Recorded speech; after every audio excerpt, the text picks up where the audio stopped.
Hey, what's up guys, it's Oakley, and I'm going to blow your minds with a Rome 2 mod. This is actually going to be just part of the new DEI update, Divided Impera, and this is going to be a supply system. So let's go over the main points. So the biggest thing here is going to be that armies and fleets must be supplied, or else they're going to face attrition. Regional supplies dictate how large a force can be supported. So each army and fleet is going to have a meter for supplies, and those supplies are going to be drawn from local regions.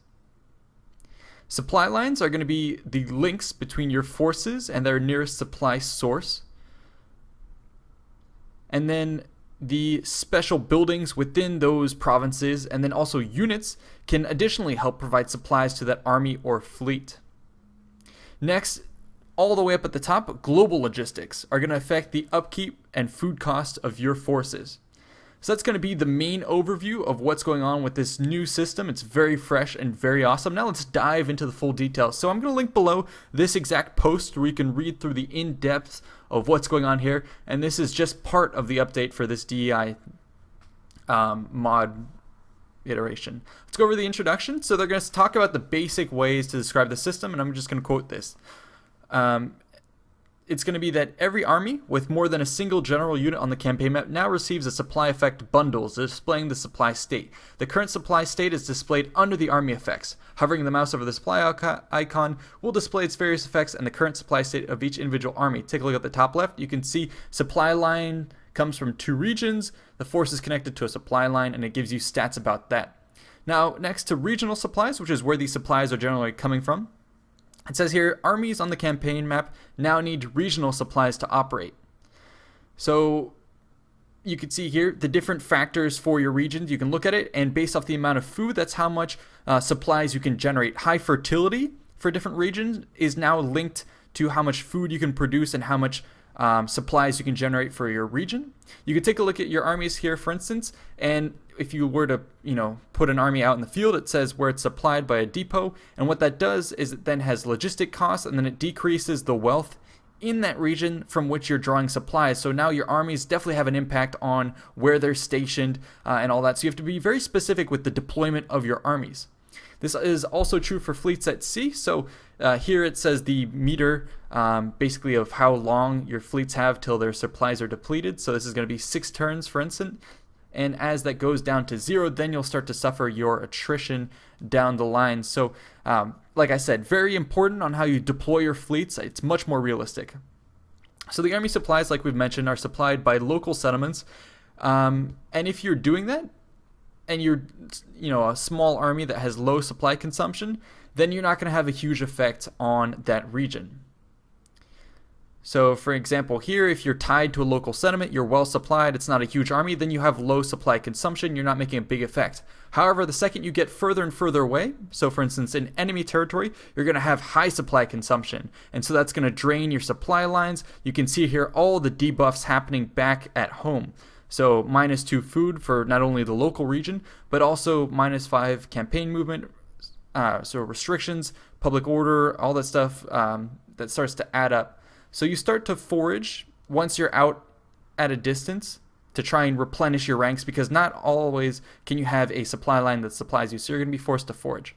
This is going to be looking at the global logistics system, and so you have your global logistics. If you don't manage your logistics and you have big logistical problems, that's going to increase how much food is eaten away by your armies and how much your upkeep costs are going to be increased. And this is going to be affected by the length of your supply lines, your fleets, the number of armies you have, and all that. So it's all calculated based off how that is worked out. So I think this is very cool to have kind of a macro scale and then a micro scale. But you can, obviously this has been a lot of negatives and restraints. So you obviously have to figure out a way how to deal with this. And that's going to be through buildings and units. So different buildings can help you better supply your forces. So strategic depots are trade ports and storage buildings that function as supply depots for armies. And they are necessary to establish supply lines into foreign regions. So you want to build up your base of operations. Operational depots are granaries reintroduced to work as operational depots, increasing the amount of supplies a region can store and granting a supply line. And then you have the farms and grain cities, which are just meant to build up your agriculture and the amount of foodstuffs that you can just give not only to your population, but also armies stationed in the area. Next, you also have these units, new units. So barbarian baggage train and civilized baggage train, and then also supply ships. These are going to be units that you have to attach to your force, and what they're going to do is going to grant bonuses to the armies connected to supply lines. So baggage train can supply armies even under harsh weather conditions, and it is vital for prolonged military campaigns. I am so stoked that this makes an appearance in the game itself, and it's huge. It's huge. It means that you have to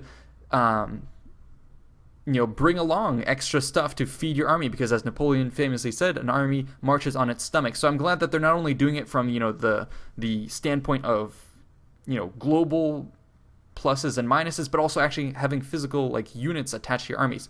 There is a question as to whether or not these are represented on the battlefield, and they did say here that the AI is actually not going to use these because it's kind of a neutral unit, that it turns out the AI isn't going to know what to do with these units, and so it just doesn't happen for the AI. It would be too confounded, it would be too gimmicky. Now, I haven't actually played the mod itself, I'm just covering on the news here, so I don't actually know if in the final version these units are actually something that the player has to defend in battles and keep, as non-combatants away from the fight. It'd be interesting.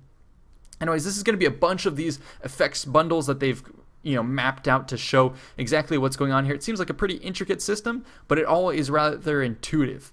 So at the top, local requisitions, it's an open market, so you need at least neutral public opinion.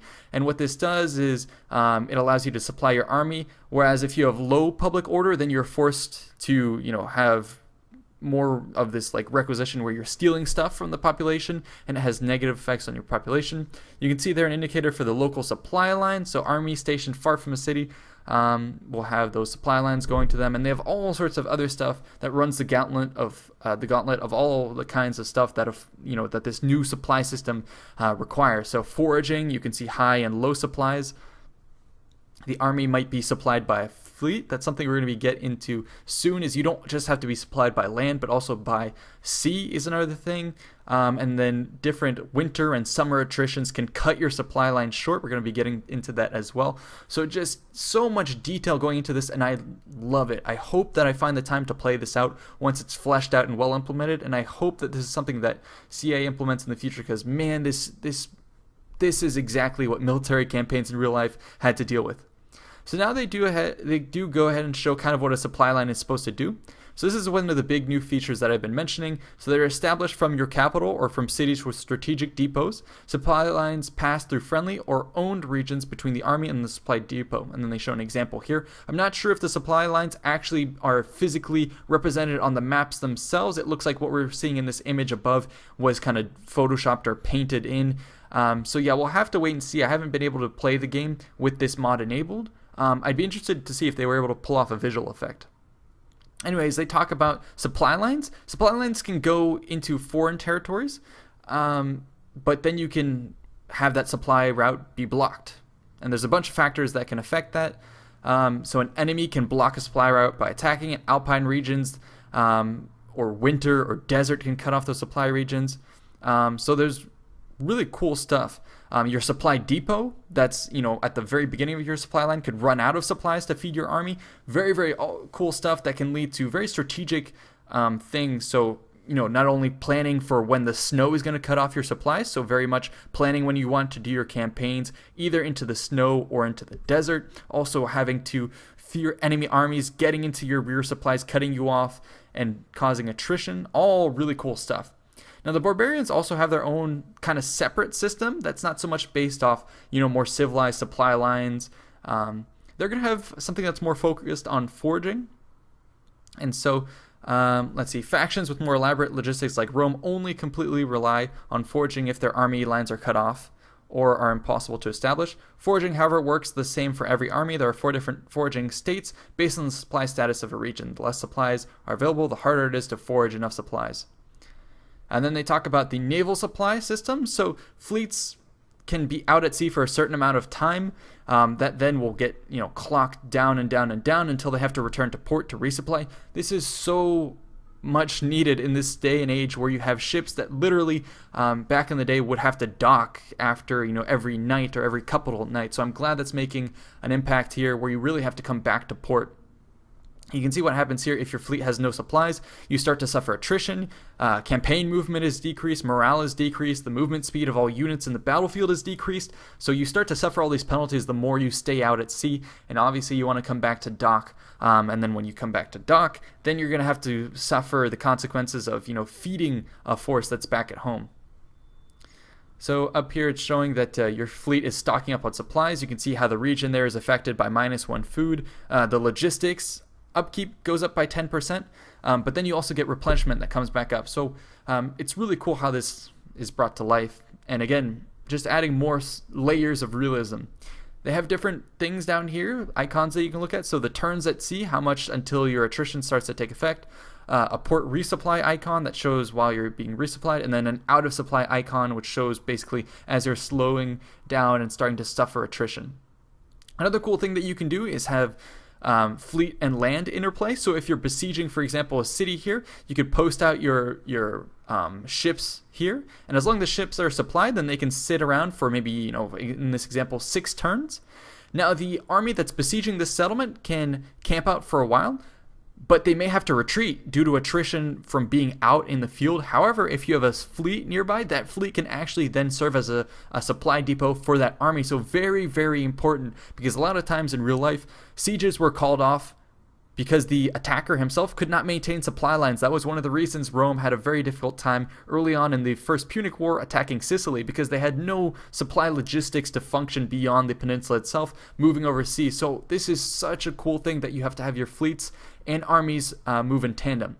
So again, I hope you guys enjoyed this overview. This is just one part of the DEI 1.1 update, so it's huge. I recommend you check out the links below to see all the various details. This is super exciting. Again, I am just so sad and disheartened that I just don't have the time to dive into this campaign. I hope it's something I can do on my own time and maybe share with you, but I hope it's something that you guys can check out. And most importantly, I hope it's something that CA considers, sees it's doable, that the modders are leading in that initiative, and that it's something that in the future they'll hopefully implement any later Medieval 2, Medieval 3, or Empire game. Anyways, fingers crossed for that. But anyways, this is a great start. See ya in the next one.